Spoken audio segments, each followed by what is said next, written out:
From injury to triumph, a knee journey with Dr. Romil Rathi. He is an orthopedic surgeon practicing since 10 years in Nagpur. He is a knee and hip specialized surgeon from many different countries like US, Italy. We will get to know more about. So how do you know if your knee pain needs surgery or what you need to do about your knee pain? If you need to get to know more insiders about it, you can see our podcast today and you will discover your niche surely. Hi Romel and welcome to Fix Studio. Hi Nushi, thank you so much for inviting. Yeah, and you are here today to help us discover our knee joint in a better way. Yes. So are you ready? Yes. Lovely. Hi guys, welcome to our podcast. We are going to discuss about the knee joint today and we have a specialized knee surgeon with us who is going to help us find out the insiders about your knee joint. So Romil, could you tell us a little more about your profession? Yes, I'm an orthopedic surgeon specialized in knee and hip. I did all my training focusing mainly on knee and hip. After my post-graduation, MS Ortho, I did fellowship in joint replacement and orthoscopy surgeries from Italy, Germany and USA. So days are gone where you used to visit one orthopedic surgeon for all your problems. Now it's always better if you have an option, you should visit a specialist for your problem. If you have foot and ankle problem, you should visit ankle specialist. If you have shoulder problem, you should visit shoulder specialist. If you have knee and hip problem, you should visit me. Superb. So what special do you do in your surgery? Is there any USP you carry, which is a to-go thing, which gives people a light touch? Let's go to Dr. Romil for this. We have shifted more and more to minimal invasive surgeries now. So hospital stay is very less. We mobilize patient early as possible. We are shifting more towards daycare surgeries. So we discharge most of our patient in 24 hours after surgery. Wow. Be it joint replacement, be it orthoscopy, be it any injury related to knee and hip.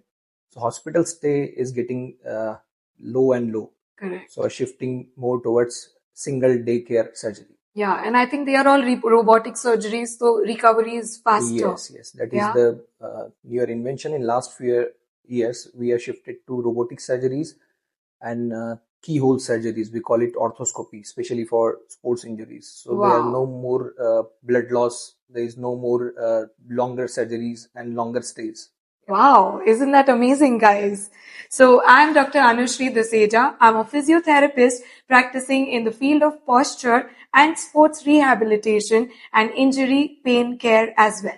Alright, Romil. So should we discover knee a little more? मतलब हम चाहते हैं कि हमारे audience ये जान ले कि नी जॉइंट होता क्या है, जो उनको पेन हो रहा है वो थोड़ा सा सेल्फ डायग्नोस कर सके अपने आप को, ताकि उनको पता हो कि उस पेन के लिए उनको किसके पास जाना चाहिए. तो would you like to explain the knee a little bit to us in simple language कि ये है क्या चीज? Knee joint is one of the most important joint of our body because whenever you are walking, जब भी आप थोड़ा बहुत भी चल रहे हो, उठ रहे हो, बैठ रहे हो, सीढ़ी चल रहे हो, आपकी डेली एक्टिविटीज में आपका सबसे ज्यादा यूज होता है नी जॉइंट.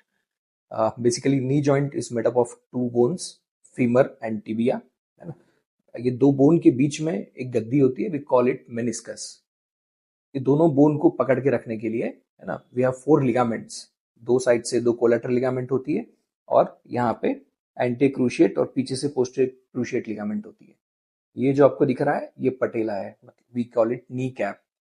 ये अपने जॉइंट को प्रोटेक्ट करता है. अगर आपको सामने से कोई इंजुरी होती है तो ये आपको प्रोटेक्ट करता है. ये बहुत इंपॉर्टेंट जॉइंट है बट उतना ही कॉम्प्लेक्स जॉइंट है, इसलिए इंजुरी के लिए बहुत प्रोन है.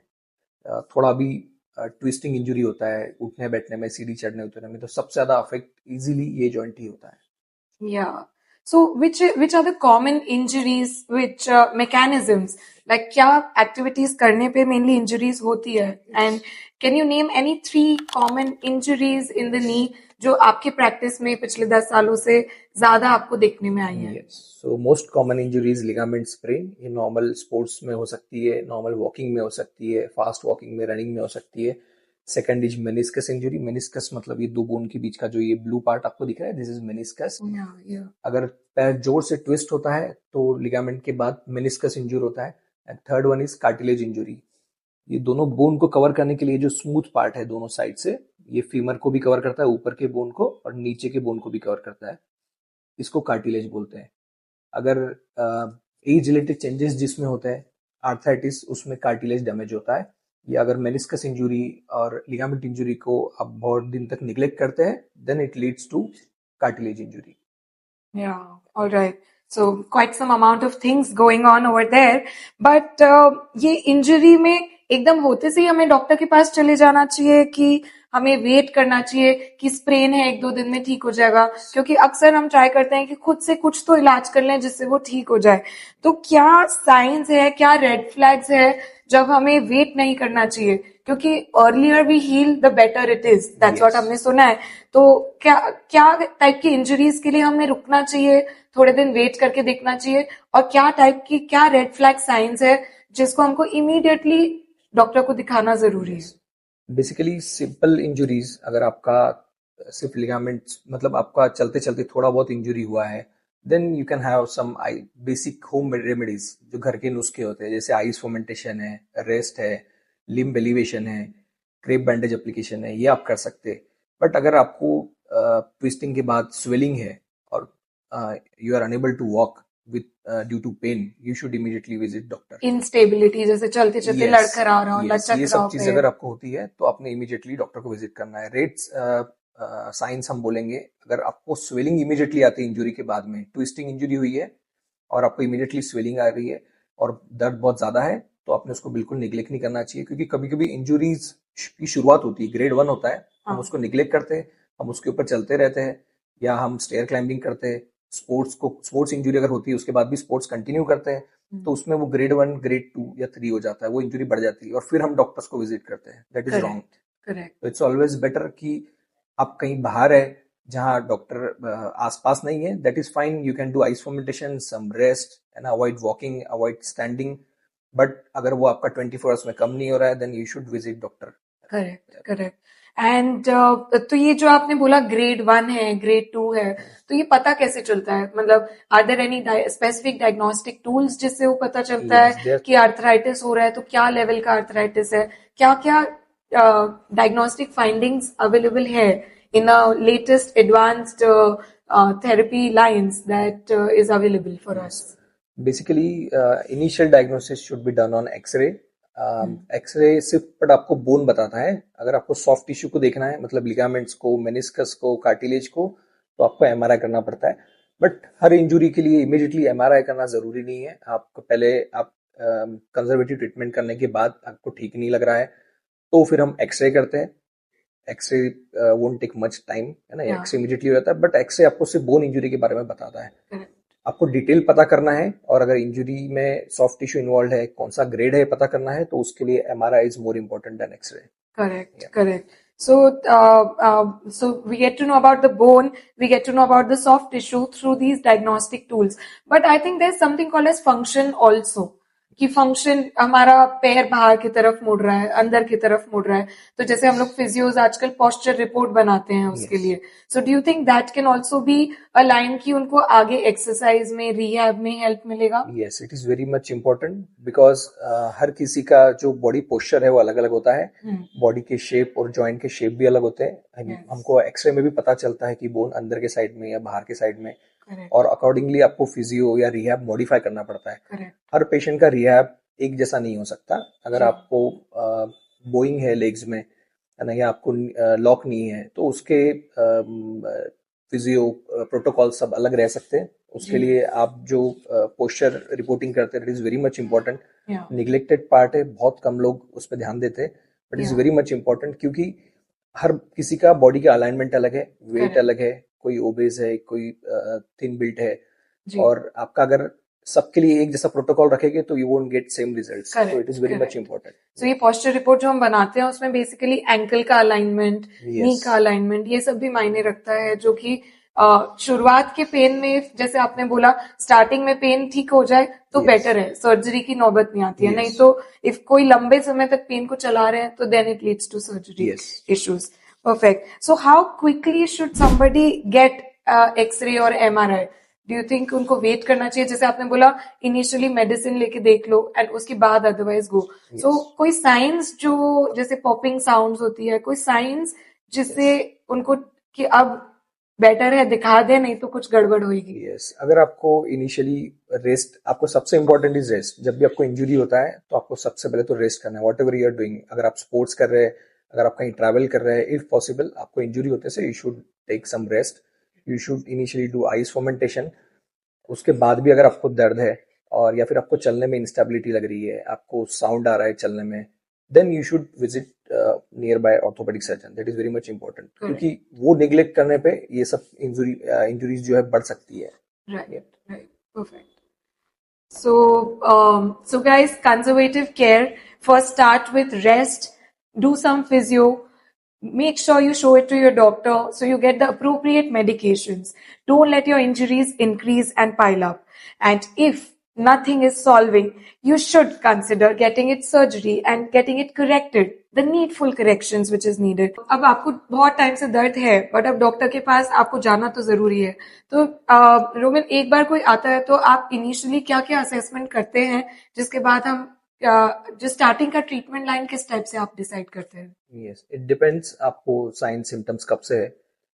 एक बार पेशेंट आने के बाद हम क्लिनिकली पूरा थोरो एग्जामिनेशन करते हैं। We do draw test, we check for swelling, we check for tenderness, मतलब आपको कोई किसी पॉइंट पे पर्टिकुलर पेन है क्या। We look for instability, okay, we look for angles, आपका जो अलाइनमेंट है जी, वेरस है, वेल्गस है, मतलब पैर बाहर की तरफ टेढ़ा है या अंदर की तरफ टेढ़ा है, Correct. ये सब चीजें नी में बहुत इंपॉर्टेंट है। तो उससे आई थिंक आपको पता चलता होगा कि Yes. प्रॉब्लम कहाँ लाई करती है। Exactly, accordingly then we advise either x-ray और एमआरआई। It Correct. डिपेंड्स अपने को किस चीज को असेस करना है। अपने को सिर्फ बोन देखना है तो वी गो फॉर एक्सरेज, हाँ, और okay. अगर अपने को लिगामेंट्स, मेनिस्कस, कार्टिलेज इंजुरीज देखना है तो we advise them MRI. Okay guys, तो ये भी बहुत इंपॉर्टेंट है। तो नी सर्जरी, नी पेन हुआ तो बस चल दिए जाके एक्सरे करा लेते हैं, देख लेते हैं क्या हो गया। ये नहीं है। What Romil just said is such an important point, because people if knee pain होता है एक्सरे करा के देख लेती हूँ, बट एक्सरे पे जैसे आपने अभी बताया सिर्फ हड्डियां दिखती है, X-ray right? won't show you any Yeah. sort of ligament injury, any sort of meniscus injury or Correct. cartilage damage. हाँ. It will show you if there is some bony crack, fracture, that's it. सिर्फ और bone के आपको बारे थोड़ा में। बहुत alignment पता चलेगा, वायरस है, वल्गस है, जॉइंट स्पेस कम है क्या, ये चीजें आपको एक्सरे से पता चलेगी। Correct, correct, detail sports injury के लिए specially we need MRI. Correct. तो इनिशियली ट्रीटमेंट क्या होना चाहिए? लाइक रेस्ट हो गया, जैसे आपने पहले बताया कि रेस्ट हो गया, थोड़ा फिजियो ले लिए, Yes. बैंड पहन लिए, ब्रेस पहन लिए इनिशियली जब पेन ज्यादा है। बट कब लोगों ने एक बार सर्जिकली ऑप्ट करना है, तो सर्जरी के पहले और बाद में क्या तैयारियां करनी होती है, जिसके लिए योर बॉडी इज 100% रेडी है, जिसके Yes. बाद आपको पता है कि रिकवरी रेट सबसे बेस्ट आता है? अगर हम नी रिप्लेसमेंट किसी को एडवाइस कर रहे हैं, we tell them to do prehab. Prehab, okay. Yes. क्या होता है Prehab is before going for surgery, at least 1 month they should undergo physiotherapy. Correct. They should go muscle exercises जी. so that उनकी muscle strength बढ़ जाए surgery के पहले ही। Okay, correct, it helps in rehab also. Surgery हाँ. के बाद का जो ड्यूरेशन होता है रिहेबिलिटेशन, उसमें भी उसका फायदा होता है। अगर आपके Okay. मसल्स पहले से स्ट्रांग है तो आपका रिकवरी बहुत फास्ट हो जाता है। करेक्ट, ये सेम चीज स्पोर्ट्स इंजरी में भी इंपॉर्टेंट है। अगर किसी का क्रॉनिक इंजरी है, if Yeah. Someone is having ACL tear since since a long, long time, हाँ, तो उसमें मसल वेस्टिंग हो जाती है। Okay. आपके थाई मसल्स वीक हो जाते हैं, तो आपका रिकवरी भी उतना अच्छा नहीं होता। Oh, it's always wow. Good कि आप पहले से एक्सरसाइज करें, उसको स्ट्रांग करें, then you go for surgery. उसमें सर्जरी का रिकवरी बहुत फास्ट होता है। हाँ। So this is such a good point because many Yes. time people think छोड़ो अब सर्जरी तो कराना ही है, तो क्या Physio इसके बाद में पीछे करेंगे। एक्सरसाइज करके देखेंगे, Yes. बाद में तो कराएंगे physio. But what sir just said that it's very important कि आपका पहले बेस स्ट्रेंथ क्या है। तो आपकी सर्जरी का 100% रिकवरी जो डिपेंड करता है वो आपके बेस टिश्यू की क्वालिटी के ऊपर भी डिपेंड करता है। तो जब हम एक्सरसाइज करते हैं उनमें सर्कुलेशन अच्छा हो जाता है, स्ट्रेंथ अच्छी हो जाती है, मसल वेस्टिंग नहीं रहता है, क्योंकि सर्जरी में जो भी पुल एंड पुश भी होता है उससे थोड़ा तो पुल डाउन होती है स्ट्रेंथ। एग्जैक्टली, तो मसल हैंडलिंग भी होता है सर्जरी के समय। Correct. हमको मसल कट भी करना पड़ता है कभी कभी, छोटा मोटा। तो Correct. वो सब चीजें पहले से प्रीहैब अगर हाँ. किया तो इट गोज तो बेटर। पहले से आप 0 पे रहेंगे तो माइनस पे चले जाएगी आपकी Yes. स्ट्रेंथ। तो सर का कहना है थोड़ा 3-4 नंबर तक मसल का स्ट्रेंथ को ले आओ, ताकि आप जब सर्जरी करा रहे हैं उसके बाद रिकवरी भी उतनी ही जल्द होगी। So if a person decides कि मेरे को लिगामेंट इंजुरी है बट नहीं मैं सर्जरी नहीं कराऊंगा, So suppose take an example कि एक grade 2 का person हो, grade 2 ligament injury, and एक person है जिसने surgery करानी है क्योंकि उसको sports खेलना है, आगे जाके उसको सारी activity करनी है. So if ये दो cases है, मतलब कोई कंफ्यूज्ड है ऑडियंस में से हमारी कि हमने लिगामेंट सर्जरी है बट मैं ऐसे भी चला सकता हूँ और मैं सर्जरी करके भी चला सकता हूँ, तो क्या आपको लगता है इन दोनों की लाइफ में, लाइफस्टाइल में कुछ डिफरेंस रहेगा कि दोनों सेम है? ऑफ कोर्स डिफरेंस रहेगा. आपको तब रियलाइज होगा अगर आप फास्ट चलेंगे या आप रन करेंगे. अगर किसी का सेडेंटरी लाइफस्टाइल है, अगर कोई बैंकिंग जॉब है, ऐसा कोई जॉब है, सिर्फ जाके आपको बैठना है, यू वोंट रियलाइज इट. अगर आप स्पोर्ट्स पर्सन है या आप थोड़ा बहुत भी खेलते हैं या वॉक करते हैं, देन यू विल रियलाइज कि दोनों पैर में का आपका डिफरेंस, जिस पैर में इंजुरी है वो आपको कभी 100% सेटिस्फेक्शन नहीं लगेगा. आप जब भी फास्ट चलेंगे आपको थोड़ा सा ये लगेगा कि अरे मैं गिर जाऊंगा या बैलेंस जाएगा. एक डर भी बैठ जाता है. रिपीटेड पेन के बाद एक डर भी बैठ जाता है. साइको सोशल इम्पैक्ट भी कितना ज्यादा उससे है. बहुत से लोग उसकी वजह से लाइफस्टाइल चेंज कर देते हैं. जो लोग पहले से स्पोर्ट्स पर्सन है, रेगुलर स्पोर्ट्स कर रहे थे, टर्फ पे जा रहे थे या बैडमिंटन टेनिस खेल रहे थे, इंजुरी के बाद वो लोग वो चीज छोड़ देते हैं ये सोच के कि अरे मैं जाऊंगा तो इंजुरी बढ़ जाएगी. But it is always good कि अगर आपको इंजुरी है तो उसको आप ट्रीट कीजिए. आपको लाइफस्टाइल चेंज नहीं करना है, आपको जो इंजुरी है उसको ट्रीट करना है. तो ये डिफरेंस आपको समझ में आ जाएगा जब भी आप स्पोर्ट्स करेंगे, रनिंग करेंगे, वॉक करेंगे. अगर ग्रेड 2 भी इंजुरी है तो आपको 100% नहीं लगेगा. कभी भी वो जॉइंट में ऐसा लगेगा कि यार मैं गिर जाऊंगा या फिर से इंजुरी हो जाएगी. करेक्ट. या तो वो उसको रिहैब करें, बट फिर रिहैब भी थोड़े दिन करके छोड़ नहीं देना है, बिकॉज वो इंजर्ड पार्ट को तो आपने वहीं रखा है ना. तो वो इंजर्ड पार्ट को तो स्ट्रेंथन करते रहना है. बट डिपेंड करता है आई थिंक आपकी डिमांड पे. यस. डू यू थिंक उनको उनका डिसीजन उस हिसाब से लेना चाहिए? तो किसी का अगर सेडेंटरी लाइफस्टाइल है और उनको आगे भी कोई स्पोर्ट्स नहीं करना तो दैट इज फाइन. बट अगर किसी को स्पोर्ट्स कंटिन्यू करना है, एक्टिव रहना है लाइफ में, वॉक करना है, जो भी रूटीन उनका था पहले का वो सब फॉलो करना है, then he should go rehab if required, surgery, whatever is required. And do you think एक प्रॉब्लम के कारण दूसरी प्रॉब्लम भी शुरू हो सकती है? बिल्कुल ऐसा होता है. लिगामेंट इंजुरीज को जब निग्लेक्ट करते हैं तो उसके बाद रिपीटेडली जब ट्विस्टिंग इंजुरी होती है ना, थोड़ी थोड़ी ट्विस्टिंग इंजुरी से भी मेनिस्कस डैमेज होता है. जब मेनिस्कस इंजुरी को निग्लेक्ट करते हैं तो उसकी वजह से कार्टिलेज डैमेज होता है. तो आर्थराइटिक चेंजेस जिसको अर्ली बोलेंगे, आर्थराइटिस होता है. जो एज रिलेटेड चेंजेस आपको 50-60s के बाद में होना चाहिए, वो आपको जल्दी देखने मिलता है. करेक्ट. ये सब चीजें एक मिक्स से कनेक्टेड है. बहुत से टाइम ग्रेड 1 इंजुरी को भी निग्लेक्ट करने से 2 होती है, 2 की 3 होती है और ये बढ़ते जाता है. So like we know in and out about कब सर्जरी करानी चाहिए और कितने पेन पे रुक जाना चाहिए और कितने पेन पे सोल्यूशन ढूंढना चाहिए. So now can you give our audience a little tip on how to prevent knee and how to protect their knee? What kind of movement patterns they can protect their knee from? कि ये नौबत ही ना आए कि हम नी को घिसे या नी को सर्जरी करना पड़े या नी को इंजरी हो. So any movement patterns you think? के लिए सबसे इम्पोर्टेंट है आपके मसल स्ट्रांग रहे. तो आपको मसल स्ट्रेनिंग एक्सरसाइजेस करना है.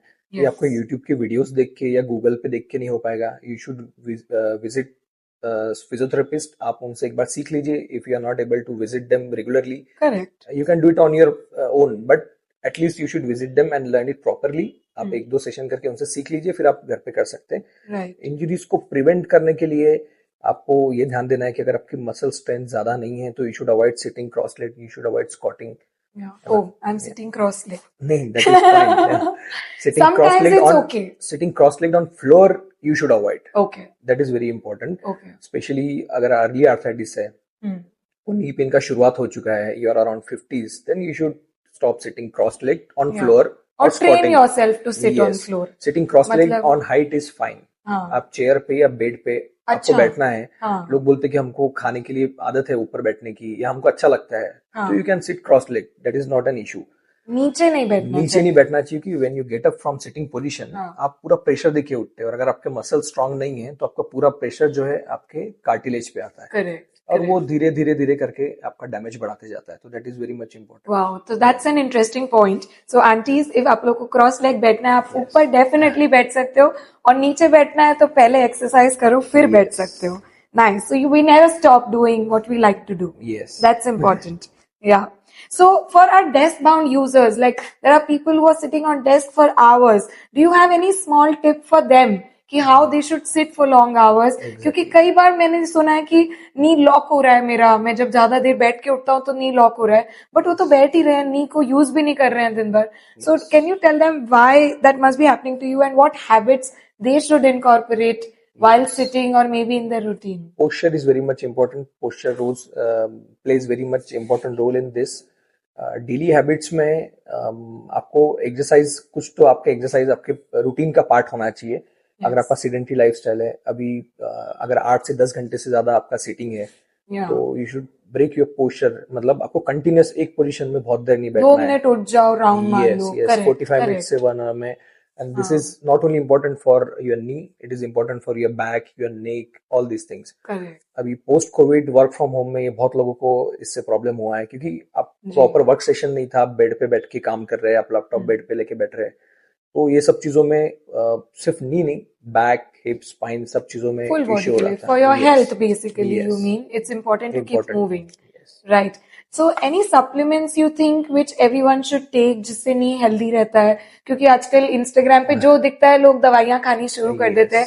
So we want to hear from an expert कि क्या मल्टीविटामिन्स हमें लेना चाहिए, और ऐसा होता है क्या कि पेन आने के पहले ही दवाइयां लेनी शुरू कर देनी चाहिए, कि पेन हल्का फुल्का जिनको उनको दवाई लेनी चाहिए? So just if you can tell our audience a little input about what they should take and when they should take among medications. So आपके बोन्स, मसल्स के लिए, कार्टिलेज के लिए सबसे इंपॉर्टेंट है vitamin D3, calcium and then collagen. Okay. But कोई भी medicine आपको मन से नहीं लेना है ना. You will get number of collagen tablets Insta reels पे, फेसबुक पे, है ना. बट उसके साइड इफेक्ट क्या है हमें क्या पता? वी नेवर नो उसके साइड इफेक्ट्स क्या है, कितने ड्यूरेशन के लेना है, कैसा लेना है, कितने फ्रिक्वेंटली लेना है, ये आपको पता नहीं होता. तो अपने डॉक्टर को कंसल्ट करके लेना है. कोई भी सप्लीमेंट आप मन से लेंगे और ज्यादा लेंगे, ओवर यूज करेंगे, तो उसके भी साइड इफेक्ट्स होते हैं. बट ये 3 चीजें सबसे इंपॉर्टेंट है बोन मसल हेल्थ के लिए. That is calcium, vitamin D3 and collagen. Calcium, vitamin D3 and collagen. Collagen specially अगर कार्टिलेज है तो टाइप 2 कोलाजन, और मसल्स और टेंडन के लिए टाइप 1 और type 3 collagen. Okay. So guys, सिर्फ कोलाजन देख के मत खरीद लेना. Make sure you ask your orthopaedic on why you are taking and what it's gonna do to your body, because when you no आपके साथ क्या हो रहा है, इफेक्ट भी उतना ही अच्छा होता है. All right. So we would like to play a rapid fire round with you, sir. Sure. So I will be asking you few questions, and if you can give a relatable answer to our audience on जो उनकी भी life में helpful रहेगा, and where they can find some solutions listening to our podcast. Sure. Okay. So any top 3 myth about knee recovery? Top 3 myth you can name जो लोगों को लगता है ऐसा है, but ऐसा है नहीं. मतलब सुनी थी बात तो हो गई. तो एनी टॉप 3 जो आपको अपने रूटीन में सुनने में आई हो? सबसे इम्पोर्टेंट, लोगों को लगता है कि हमने नीचे बैठना अगर बंद कर दिया तो हम कभी बैठ नहीं पाएंगे. ये एक मिथ है. ऐसा नहीं होता है. आप कभी भी चाहे तो बैठ सकते हैं. अगर आपकी मसल स्ट्रेंथ अच्छी है तो आप कभी बैठ सकते हैं. बट अगर आपको आर्थराइटिस की शुरुआत हो जाती है तो हम बोलते हैं you should avoid sitting cross leg and squatting. लोग हमको सबसे पहले ये बोलते हैं कि हम नीचे बैठना बंद कर देंगे तो कभी बैठ ही नहीं पाएंगे आगे. ऐसा कभी नहीं होता. आप कभी भी बैठ पाएंगे, but normally one should avoid अगर आपको आर्थराइटिस है तो. Right. And what would be the second myth? Second myth is आप घर पे एक्सरसाइज करके सब चीजें ठीक कर सकते हैं, योगा से सब चीजें ठीक कर सकते हैं. This is wrong.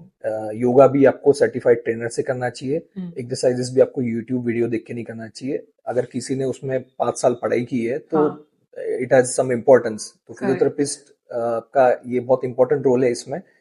आप प्रॉपर तरीके से फिजियोथेरेपिस्ट से जाके सीख के ही आपको कोई भी एक्सरसाइज करना है. और third one is gym instructor के एक्सरसाइजेस और फिजियोथेरेपिस्ट के एक्सरसाइजेस. हम उनको एक्सरसाइज एडवाइस करते तो दे थिंक कि हमको जिम जाके हमारा जिम इंस्ट्रक्टर ने बोला ऐसा करना है तो ऐसा करना है. जिम इंस्ट्रक्टर्स भी ट्रेंड होते हैं, बट वो आपके सिर्फ मसल स्ट्रेंथ के लिए आपको ट्रेनिंग देते हैं. बहुत से बार उसमें गलतियां भी होती है और that goes wrong.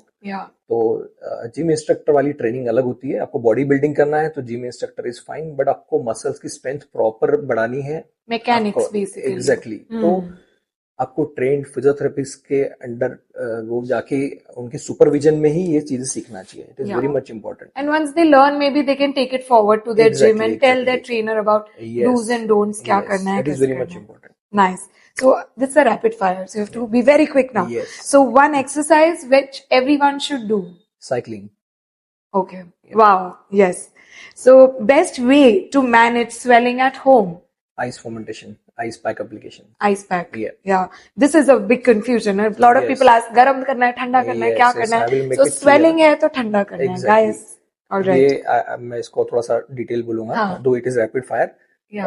Any injury या any pain which is acute in origin, अगर आपको आज ही हुआ है तो you should go for ice fermentation. अगर आपका Okay. दर्द पुराना है तो then you should go for hot fermentation. This is Chronic है, जैसे बहुत दिन से दर्द है. बहुत दिन से आपको दादी को घर में 2 साल से घुटनों का दर्द है, उसको आइस फर्मेंटेशन से कुछ नहीं होने वाला. You should do hot So fermentation. even if there is swelling, she should do hot fermentation. Yes, अगर Correct. बहुत पुराना है तो. Correct. और अगर Chronic है. आज हुआ है कोई इंजुरी, आपका एंकल स्प्रेन हुआ है, नी इंजुरी हुआ है, हाँ. तो immediately you should do ice fermentation. Nice. That's a good info. So a biggest myth about ACL injuries. Yes, it heals on his own without Yeah. anything. It doesn't heal.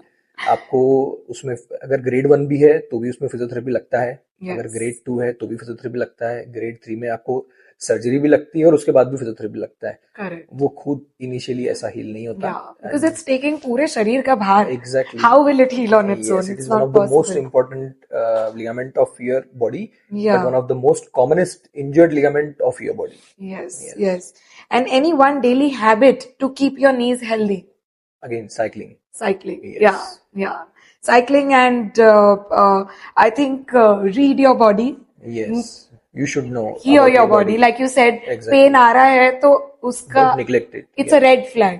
Get it corrected, Yes. get it checked. Yeah. That's important. All right.